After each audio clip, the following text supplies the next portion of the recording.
ကွေးတိုင်းစေတုတ်တရားမြို့နယ်မှာမိုးတဲထန်စွာဆက်တိုက်ရွာနေတာကြောင့်စစ်ရှောင်စခန်းငယ်နှစ်ခုပျက်စီးသွားလို့စစ်ရှောင်တွေနေစရာအခက်အခဲကြုံနေရတယ်လို့မင်းဘူးခရိုင်အမှတ်3တပ်ရင်းရဲ့တာဝန်ရှိသူတဦးက The Nation Voice ကိုပြောပါတယ်။စေတုတ်တရားနယ်မှာမိုးက4-5ရက်လောက်ဆက်တိုက်တနေကုန်ရွာနေတာကြောင့်စစ်ရှောင်စခန်းကအမိုးအကာတွေရေနဲ့မျောပါပျက်စီးသွားတာလို့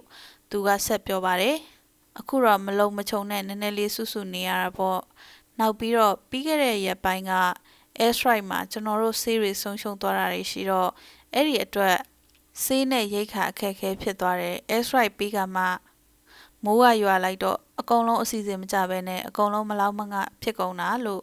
သူကပြောပါတယ်မေလ29ရက်မှာစစ်ရှောင်35ဦးဝန်းကျင်နေထိုင်တဲ့စစ်ရှောင်စခန်းငယ်နှစ်ခုမိုးရေနဲ့ပါသွားလို့ယာယီတဲတွေလှုပ်ထားပေးပေမဲ့မိုးကြီးလာရင်ရေရှည်မှာတော့အဆင်မပြေနိုင်ဘူးလို့ဆိုပါတယ်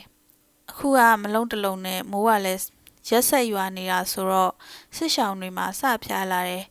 ဖျားတဲ့သူတွေကတော့အရွယ်ဆုံးစိတ်ဆုံးပဲအကုန်ကိုဖျားတာကလေးငယ်တွေဖျားရင်ဘာကုလို့ကုရမှန်းမသိဘူးဆေးကုပေးနိုင်တဲ့လူရှိရတောင်ဆေးကမရှိဘူးလို့စစ်ရှောင်စခန်းတွေမှာကြုံတွေ့နေရတဲ့အခက်အခဲကိုမင်းဘူးခရိုင်အမှတ်3တပ်ရင်းရဲ့တာဝန်ရှိသူကရှင်းပြပါတယ်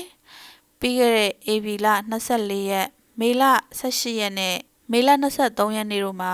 အာဏာသိမ်းစစ်တပ်ရဲ့လေကြောင်းတိုက်ခိုက်မှုတွေကြောင့်မင်းဘူးခရိုင်အမှတ်3တပ်ရင်းရဲ့စေဝါနဲ့စားနပ်ရိက္ခာတွေအများပြားဆုံးရှုံးခဲ့ရပြီး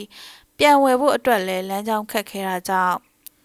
စေဝါနဲ့ရိက္ခာတွေအရေးကြီးလိုအပ်နေတာလို့သိရပါတယ်။မုံတိုင်းငယ်ရဲ့အရှိန်ကြောင့်မကွေးတိုင်းထဲကမြို့ကြီးတချို့မှာမိုးကြီးနိုင်ပြီးတောင်ကျချောင်းရေရုတ်တရက်ကျဆင်းကရေကြီးမဲ့သဘာဝဘေးအန္တရာယ်ဖြစ်ပေါ်နိုင်တယ်လို့မိုးလေဝသပညာရှင်တွေကခန့်မှန်းထားပါတယ်။မကွေးတိုင်းအတွင်းမှာမေလ29ရက်နေ့ကနေဇွန်လ2ရက်နေ့အထိ